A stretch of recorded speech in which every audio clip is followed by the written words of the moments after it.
Continuing from where the story left off, the new foe of Jian, or perhaps Jian himself, is the villain of the world. Currently, Jian is sheltering from the rain with Li Su in a cave far from the city. Concerned about Li Su's hungry stomach, Jian decided to go somewhere to find food for her friend. However, Li Su was preoccupied with something else at the moment. She pointed a gun straight at Jian, but she also knew that with a few kind words, shooting her friend was impossible. The gun wasn't meant for Jian but for Li Su herself because throughout their escape journey together, Jian had killed many people without hesitation. In the end, Li Su, wanting to live, wanted to know what Jian was. Before losing consciousness, she wanted to know what Jian had done and why he hated humanity so much. Jian obligate. The reason Jian despised humanity was simple: he had lived for too long to understand the true nature of humanity. Jian approached and recounted his story. At some point, in various lives, he had blindly admired humans, and strangely, many species on Earth seemed to be afflicted with a mental illness. But what was the outcome? Jian always receives betrayal from humans and lets Li Su judge him according to her standards. After recounting his story, Jian asked Li Su once again if what he was doing was wrong. However, after listening to everything and being a witness to the story, Li Su couldn't provide an answer to Jian. The next day, as the sun rose, while Li Su was asleep, Steer took control of her body to communicate with Jian. After observing both of them from within Li Su's body for a while, Steer learned that Li Su was the insurance it needed to stay alive because Jian would never harm his friend. However, Steer had its thoughts. It wasn't the type to stand still and accept death. After hearing the story from the previous night, Steer believed that both of them were very similar, so they wanted to propose to Jian to cooperate in wiping out humanity. Steer promised Jian that after killing all humans in the world, it would leave Li Su's body. Upon hearing this, Jian immediately turned around and asserted that Steer was lying. It thought Jian had seen through it, so it couldn't respond. But in reality, Jian was just testing Steer. Though slightly suspicious, upon hearing Steer's promise to leave Li Su's body, Jian couldn't resist. Being a true simp, Jian asked Steer once again if it would use and betray him like humans had done before. Despite Jian's cold gaze, Steer still affirmed itself. Contrary to Steer's concerns, Jian showed little interest in the opponent's answer, whether sincere or just a trick. If both of them wanted to wipe out humanity, why resist? Finally, it was time for Jian to decide humanity's fate. Returning to Jian's story, according to Li Su's standards, causing harm and killing people was wrong. That was obvious. But was Jian wrong when, despite being moments away from death, he had once been a very loving dog to his owner? Jian had also lived a life deprived of light, fattened up to the point of being unable to fly, only to be slaughtered. He was a living witness to many wounds and deaths. If those sins were reversed onto humans, Jian doubted whether they could endure such cruel actions. However, according to Li Su in Jian's story, there was still Donnell and her son who were with their elderly mother. And above all, there was always someone ready to confront the whole world to protect Jian. Furthermore, the people Jian had killed were all unrelated to his death. According to Li Su, they were also the whole world to someone out there, so while she couldn't blame Jian, she also couldn't turn a blind eye. To prevent things from going too far, Li Su suggested that Jian and herself go somewhere where no one would bother them anymore. Only then could they live a peaceful life because there, Jian wouldn't have to kill anyone else. Li Su's words to Jian were like a marriage proposal he had read in a book somewhere, and when Li Su confirmed that her intention was indeed so, Jian blushed with embarrassment. To avoid embarrassment, he turned his head away but also agreed to her proposal. As the night fell, while watching a sleeping friend, Jian had envisioned a scenario where both of them could live together in a place without anyone else. A carefree life that Jian had always longed for. However, just when they were enjoying themselves, the mood was ruined. While Jian was feeling upbeat, Steer advised him to wake up, marking the first time it had seen Jian smile. Steer wondered if Jian had forgotten the promise made at dawn. Steer warned that if Jian didn't exterminate humanity as intended, it would kill Li Su. Despite the serious tone, Jian remained unfazed. Facing each other, Jian kissed Li Su to make Steer uncomfortable. Initially, Steer was taken aback, but it soon realized that Jian had cleansed all its infiltrated cells. Jian affirmed that if he wanted, he could still eradicate Steer. However, Jian couldn't be at peace either, so instead of letting Steer kill Li Su, he allowed her safety, but removing Steer from Li Su's body was something Jian could manage. This information was beyond Steer's expectations. I didn't think Jian would want to live that much. Even Li Su wasn't worth risking his life for. In that case, Steer wondered when Jian would fulfill his promise to wipe out humanity. In response, Jian turned back and told Steer not to bother, as he would always keep Li Su safe, regardless of the circumstances. As for wiping out humanity, Jia-in advised Steer to wait until its wish was fulfilled. Meanwhile, far from where they were, an unusual parliamentary meeting turned into a bloodbath. Seo Young's opposition quickly became scapegoats for being infected by Steer and was shot down. This made the remaining politicians hesitant to oppose Seo Young. Thus, the madwoman Seo Young officially seized the presidency. With her eloquence and beautiful rhetoric, she blamed all the damage to soldiers and civilians on the two monsters, Li Su and the non-human creature, Jia-in. Seo Young concluded her speech by declaring that as the acting president, she would find any means necessary to eliminate the two dangerous entities threatening humanity. Thus, Seo Young emerged as the leader of the nation, gaining the people's favor as a savior willing to do anything to protect them. In contrast to the madwoman Seo Young, Jia-in didn't need grandeur or dazzling glory. This life was different for him. He had developed a desire to live and longed for warmth in this life, even if it was just a little. For Jia-in, that was more than enough. Without wasting much time, Jia-in once again took Li Su to a deserted island they had visited before. Upon arrival, Li Su wondered where this remote island was. Jia-in told her they were on an island within the territory of a neighboring country to the north. 7 months had passed, yet their whereabouts remained undiscovered, much to Seo Young's frustration. Meanwhile, the United Nations had begun to take notice and recognize the issues with the current South Korean government. Moreover, they demanded that South Korea take responsibility for the spread of Steer. Feeling the increasing public pressure, the only way for Seo Young to overcome this crisis was to quickly find Jia-in and Li Su, because if she didn't act soon, her glorious image would quickly fade away. Back to the current duo, both had started to settle into their lives. However, Jia-in still received criticism for not understanding Li Su's intentions. He couldn't even set up a hammock properly. So Jia-in reluctantly swallowed his pride, enduring Li Su's scolding that he was only good at stealing and killing.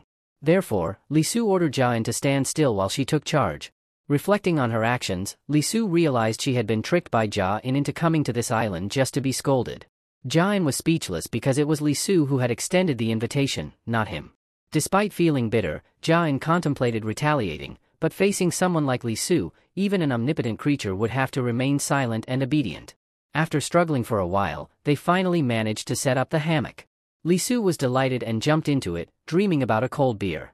Hearing this, Jia-in promptly went to get beer for Li Su.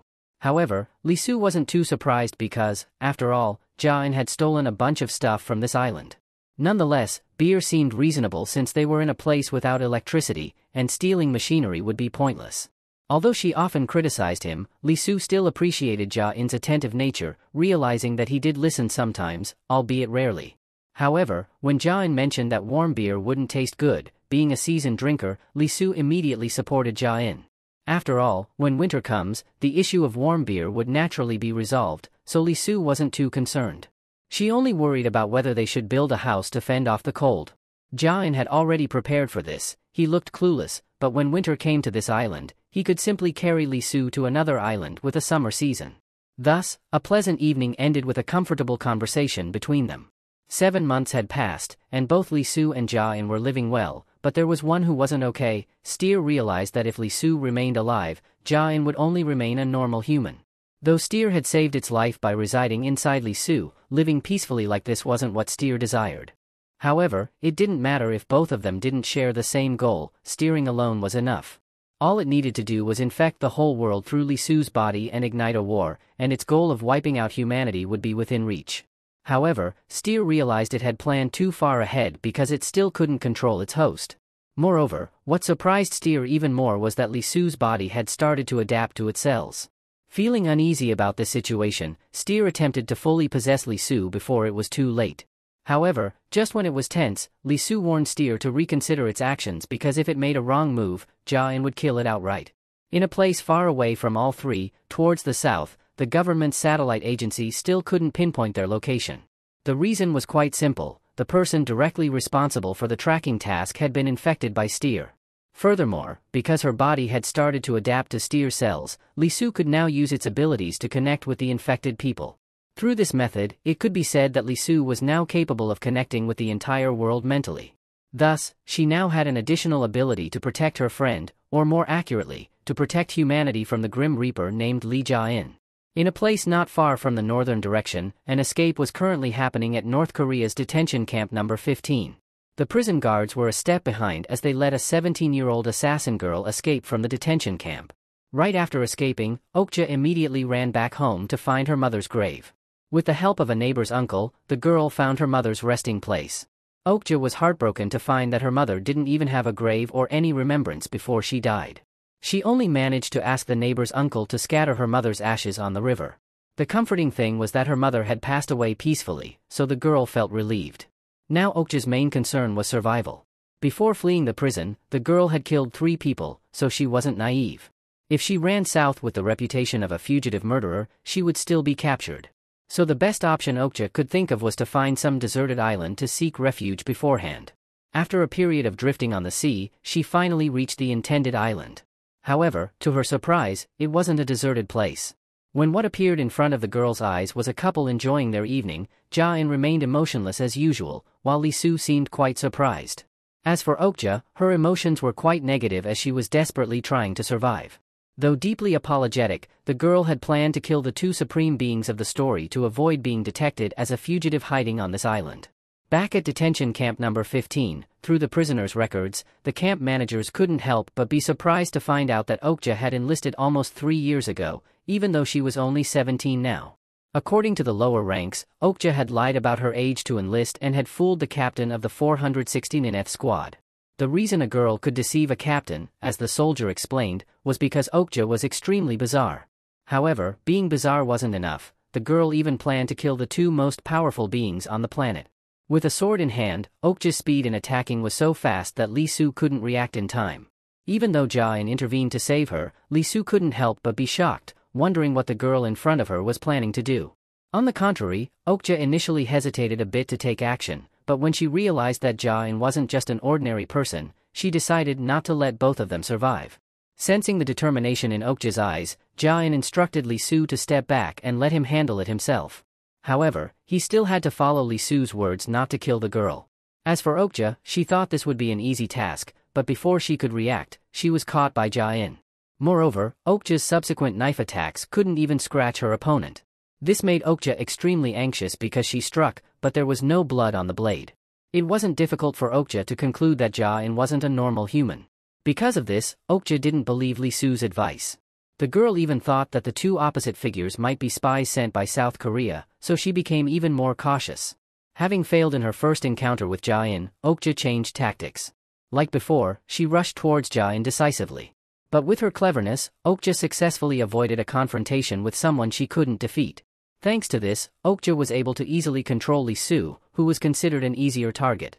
With this weakness, Okja threatened Ja-in not to act recklessly, or she would kill Lee Su. However, choosing Lee Su not to move was foolish. Instead of an emotionless face as before, Ja-in suddenly transformed into a shark, terrifying Okja. Seeing this, Lee Su had to take action herself to prevent Ja-in from killing unnecessarily. With just a scratch, Steer's cells immediately infected Okja, leaving her unable to resist. With Steer's ability, Lee Su made the girl kneel according to her command. Thus, Ja-in's anger also stopped. As for Okja, her body suddenly didn't obey her own will, making her extremely panicked. The situation reversed, and Okja was disciplined by Lee Su for messing with her. Later, Lee Su and Ja-in argued again. Lee Su believed they shouldn't kill the girl because she was still young, but Ja-in disagreed. He thought Okja was old enough. Moreover, since the girl intended to kill Lee Su, he couldn't let it pass. Just as they were struggling, Okja intervened. The girl didn't know which divine beings they were, as they were so bizarre. So the argument had to stop. Lee Su suggested that the 3 of them could live together, but Ja-in preferred just the 2 of them. Just when Lee Su was in a difficult situation, Okja spoke up. The girl, with a swollen face, said she didn't need pity, so the best way was to kill her. Hearing this, Ja-in was delighted and immediately agreed. However, the one with the authority to decide life and death here wasn't Ja-in but the sister, Lee Su. With her ability, Lee Su could read Okja's thoughts, so she asked Okja again if she wanted to die. Based on what had been shown, Lee Su believed Okja somewhat knew her abilities. So if the girl wished, with just a finger, Lee Su could end her life in an instant. Therefore, after counting to 3 and Okja still wanted to die, her wish would be granted. However, when Lee Su only counted to 1, Okja begged for her life. Even if she had to follow everything Lee Su said, the girl would accept it. With that, Lee Su gently stroked the girl's head, very happy with Okja's right decision. In contrast to Lee Su, suddenly, a wild card appeared, making Ja-in unable to be happy. Back at detention camp number 15, the old manager was quite puzzled when he heard that Okja's case would be transferred directly to the Ministry of Defense for handling. To his boss's confusion, the subordinate revealed everything seemed to be related to Okja's mission when the girl was still serving in the military. Before the girl was convicted and brought to this detention camp, Okja wasn't just a normal girl. According to Okja's account, from a young age, she was in the military but violated some rules, so she was imprisoned. Then, after hearing her mother was seriously ill, Okja disregarded everything to run back to visit her mother. However, her mother didn't survive, and ultimately, while fleeing, Okja met Ja-in and Li Su. Upon hearing this, Li Su was very curious about what kind of mistake it was that led to imprisoning a girl at such a young age. Of course, everything has its reasons. Okja explained that the task she received before being arrested was to protect a key Chinese scientist. However, the truth was that the researcher she found had leaked national secrets, so Okja was implicated in secrecy. That was the cycle of eruption of Mount Baekdu volcano. The girl described the eruption cycles of Mount Baekdu in past years. But for a volcano to erupt in cycles wasn't too unusual to warrant Okja's arrest. What put the girl in this predicament was that Okja knew the national secret that this year, North Korea's Mount Baekdu volcano would have a major eruption. However, Ja-in and Li Su didn't need to worry about that at the moment because a government satellite agency had traced their whereabouts from the mainland. Despite being somewhat surprised, the search team managed to pinpoint Ja-in's current location on an island within the territory of another country. After the information about Ja-in's whereabouts was reported to Seo-yong, images of Ja-in's massacre were quickly sent to the leaders of North Korea. It could be said that Seo-yong, temporarily standing at the top of South Korea at the moment, wanted to inform the other side about the presence of the two monsters currently on North Korean soil. Through this footage, Seo-yong wanted to inform the other side about the presence of the two monsters, one spreading disease and the other capable of wiping out an entire army. However, for someone who had gained power through a coup, Seo-yong's words to the North Korean leader were not trustworthy at all. Seo-yong's counterpart mocked that what Seo-yong called monsters or the origin of the infectious disease was essentially just people sent from South Korea, and it was all a hoax created by Seo-yong. Hearing this, Seo-yong immediately retorted. Both of them were not sent by South Korea but fled, and whatever they dug up, the North Korean leader couldn't care less. What he needed was compensation from South Korea because if what Seo-yong said was true, it wouldn't affect North Korea at all. Moreover, that monster would eventually be dealt with by North Korea, so compensation wasn't a given, right? This deal sounded fishy to Seo-yong, so she requested permission to send troops to the island to take action himself. How could a leader of a country allow the military of a neighboring country to advance on its territory? The North Korean leader naturally immediately rejected it, not giving the other side any more words. He told Seo-yong to take his time to consider compensation and immediately end the dialogue. Seo-yong's negotiating efforts turned into a failure. As for the North Korean leader, just when things were difficult, he suddenly came up with a smart move. Although he only saw what was on the videotape as a product of filmmaking, Seo-yong's attempt to manipulate public opinion after the coup, the two South Korean spies would still be perfect scapegoats for him to cover up this year's major eruption of Mount Baekdu by capturing the spies and killing them without anyone knowing. There couldn't be a better time for the North Korean leader to write a perfect story, so he quickly ordered the Special Unit 649 to deploy. Returning to Ja-in's group, after hearing Okja's story, Li Su wondered why the girl didn't run to the south to seek refuge. Just one snap of Li Su's fingers, and Ja-in would take care of Okja immediately, so why would the girl still have a place to stay if she was a criminal? Although it was difficult, Okja had to live. No matter how she did it, because that was what her mother always advised her. This was very similar to Ja-in, but Okja was even more tragic than him.